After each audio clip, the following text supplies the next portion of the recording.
Establishing control over central squares and preparing for pawn advances is the immediate aim. Initiating a flexible response, this knight immediately eyes central influence and prepares for diverse pawn structures.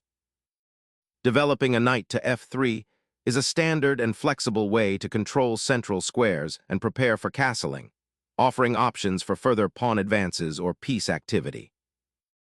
Preparing to challenge the center, Black solidifies the d5 square and opens diagonals for King's bishop. Establishing central dominance now carves out ample maneuvering room for White's pieces.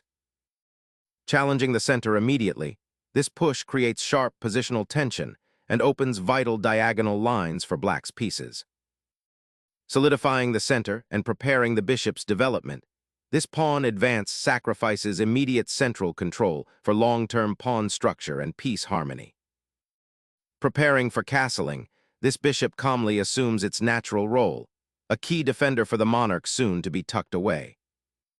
Securing the knight with a pawn shield prepares for a subtle pawn push, aiming to control more central territory. Securing the monarch's safety is paramount, creating a solid foundation for future piece development and central influence. Solidifying the center and preparing for kingside castling, the bishop now eyes the h7 square, creating potential attacking avenues and reinforcing the pawn chain's integrity. Challenging the central pawn structure, this move instigates a dynamic pawn battle and aims to disrupt White's harmonious development. Black seeks to free their pieces and potentially open lines for counterplay, creating a more fluid and unbalanced position. It's a proactive stance, demanding immediate attention from White to secure their central foothold. Releasing the central tension immediately creates a more open game, potentially simplifying into a position where piece activity and initiative will be paramount, rather than a tight pawn structure. Developing the knight to a6, though seemingly awkward, aims to prepare its maneuver to the c7 square, potentially challenging White's central pawn structure and opening a path for the queen's bishop. Solidifying the kingside and preparing to engage the central pawn struggle, this castling move secures your monarch while keeping options open for further queenside piece development. Reclaiming the pawn opens up a fascinating tactical geometry on the queenside. Look for opportunities to pressure c2 and potentially exploit the slightly uncoordinated White pieces. Securing the king's safety before launching further development proves a sound decision, allowing pieces to coordinate harmoniously towards the center and potentially opening lines for attack later. Securing the pawn chain on the queenside with this pawn advance lays the groundwork for further queenside expansion, aiming to create a strong outpost for the knight and potentially challenge White's control of the d4 square. Capturing the central pawn now liberates the d-file for your rook and prepares for a more open game, potentially creating dynamic imbalances. Be mindful of how this exchange opens up lines for your opponent's bishops and knights as well. This is a pivotal moment where strategic foresight regarding piece activity will be paramount. Reclaiming the central pawn is a natural reaction, and placing the knight on d5 now opens up promising attacking avenues for Black, especially towards White's kingside where pieces are still a bit cramped. Unblocking the c-file for potential infiltration, White repositions the knight to a more active square, eyeing weaknesses on the queen side. Developing the bishop to the fianchetto squares often aims to control the long diagonal, and here it squarely faces White's castled king, eyeing the weakened f2 square should White overextend. The knight's journey to square c5 is a bold maneuver, seeking to disrupt Black's queenside pawn structure and create opportunities for the bishop on d3 to gain influence over the weakened squares. This capture fundamentally alters the pawn formation, potentially opening lines for White's rooks and creating a target on the c5 pawn if Black chooses to recapture with a pawn. Consider the long-term implications for piece activity and central control. This exchange isn't just about material, but about the strategic reshaping of the battlefield. Reclaiming the pawn immediately is a natural instinct, resolving the central tension and bringing the bishop to a more active diagonal, eyeing potential weaknesses in White's kingside while also connecting the rooks. White boldly targets the a-file, seeking to disrupt Black's queenside development and potentially create immediate pressure on the vulnerable c5 pawn. A sharp repositioning of the queen, intending to activate it on the king side and potentially tie down white's pieces to the defense of the threatened pawn, while simultaneously surveying the central dark squares for future incursions. Sacrificing the bishop to create a powerful outpost for the knight on a6, and immediately challenging black's central pawn structure seems like a bold, aggressive gambit aimed at disrupting black's harmony and potentially exploiting the weakened queen side.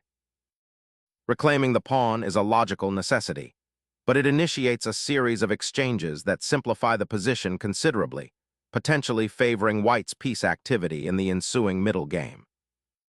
With this recapture, white injects immediate dynamism into the position, eyeing the king side and potentially opening lines that black's castled position will struggle to defend against as the queenside pawns become less of a threat. That knight's journey to b4 injects immediate dynamism, challenging the queenside pawns and aiming to disrupt white's queenside structure by potentially forcing exchanges that open lines. It's a proactive stance, seeking counterplay where white might have felt comfortable consolidating. A strategic retreat to a safer square, preparing to contest the d-file and potentially support a pawn push on the king side. Rethinking the piece deployment, black shifts the rook to the d-file, an aggressive maneuver that instantly challenges white's control of that central artery and hints at an impending d-pawn push, potentially opening lines for black's queenside majority. Challenging black's established piece on b4 forces a decision, potentially gaining a tempo or disrupting coordination as the knight vacates its influential square, all while creating a secure outpost for the queen on a4. This daring knight excursion to d3 instantly disrupts the pawn structure, aiming to exchange off the defending bishop on c5 and potentially fork the king and rook should white allow it. It's a calculated gamble that injects immediate tactical dynamism into what was becoming a rather positional exchange. Black is clearly seeking to exploit any laxity in white's king's safety, recognizing the weakened dark squares around the monarch following the queen's sortie. This move signals a shift from maneuvering to direct confrontation, forcing white to precisely calculate defenses against multiple threats. Unleashing the knight from its corner, white seeks to unjam the queenside and re-establish peace harmony, aiming to activate the beleaguered queenside pawns that have been somewhat passive since the initial pawn exchanges. The idea is to contest the central squares and potentially support a kingside pawn push later on, all while keeping an eye on black's potentially dangerous battery on the a6 f1 diagonal that is now rendered less threatening after the bishop trade. Opening a vital diagonal for the queen and freeing the kingside rook's path, this exchange dramatically reshapes the central dynamic, potentially setting the stage for a pawn break or an assault on the weakened light squares around white's monarch, while simultaneously simplifying the position to a more manageable, yet still intricate mid-game structure. Reclaiming the crucial e-file allows white to activate its rook, preparing for a potential central pawn push or to contest open lines more effectively, while simultaneously forcing black's pieces to reevaluate their defensive setup against this newly empowered rook. Securing the open c-file signals black's intention to exploit the central pawn weakness and actively contest white's central control. Asserting control over the open c-file is paramount. Placing the rook here simultaneously defends the b2 pawn and prepares for a potential advance, aiming to dominate the critical central corridor. Shifting the queen to the center, black repositions for potential activity, seeking to leverage the open files while keeping an eye on the d3 square, which now looks less secure after white's knight retreat. Solidifying the king's safety is the primary objective here, creating a protective shield by preparing f4 and reinforcing the kingside pawn structure against any black incursions. Unleashing the queen to d5 initiates a fascinating exchange of threats, aiming to disrupt white's kingside structure and probe for weaknesses. The immediate pressure on the b2 pawn forces white to consider defensive maneuvers, potentially compromising their pawn structure or restricting piece activity. This bold queen sortie also opens up avenues for rooks on the d-file, preparing to contest control of open lines and create dynamic imbalances. The resulting skirmish promises to be sharp, as both sides jockey for positional advantage and seek tactical opportunities. Pushing the b-pawn forward asserts greater control over the queenside territory, potentially creating outposts for knights and preventing black from easily establishing their pieces on the c-file. This pawn advance endeavors to solidify white's queenside pawn structure and limit black's counterplay, aiming to restrict the mobility of black's rook on c8. The expansion with the b-pawn seeks to generate queenside space, offering white more room to maneuver their pieces and prepare for potential future advances. By advancing the b-pawn, white is attempting to improve the positional standing of their queenside, potentially hindering black's ability to infiltrate or gain a foothold in that area.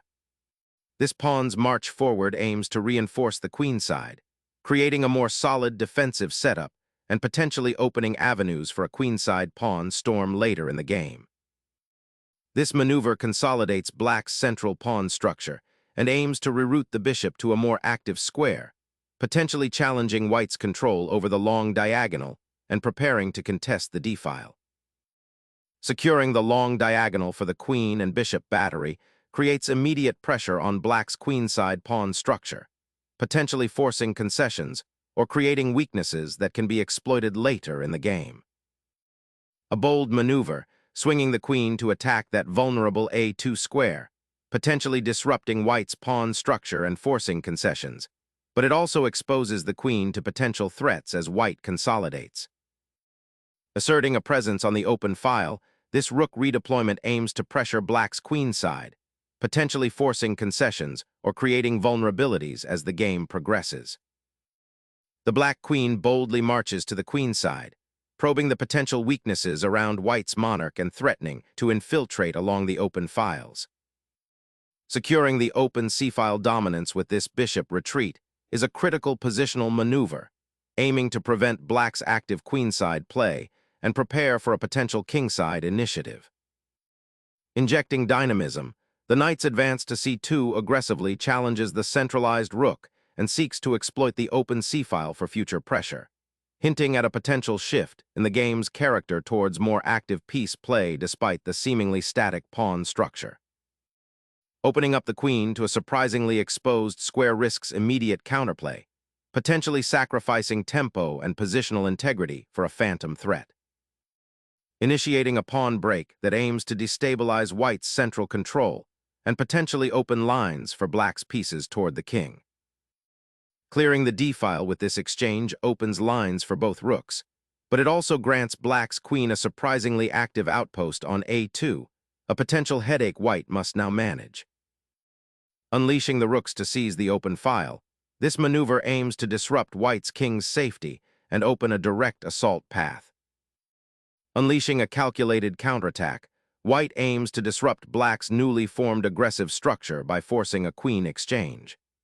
This audacious repositioning of the queen on the 7th rank exploits the open file and targets the now exposed black monarch, potentially initiating a decisive tactical sequence. Unleashing a calculated lightning strike, this maneuver ignites a critical tactical sequence, forcing white to confront immediate threats on the f-file and diverting attention from their central pawn structure. Unleashing a pawn storm aims to exploit the exposed kingside, but it risks weakening white's own monarch significantly, potentially creating long-term structural vulnerabilities if black can skillfully counterattack the center.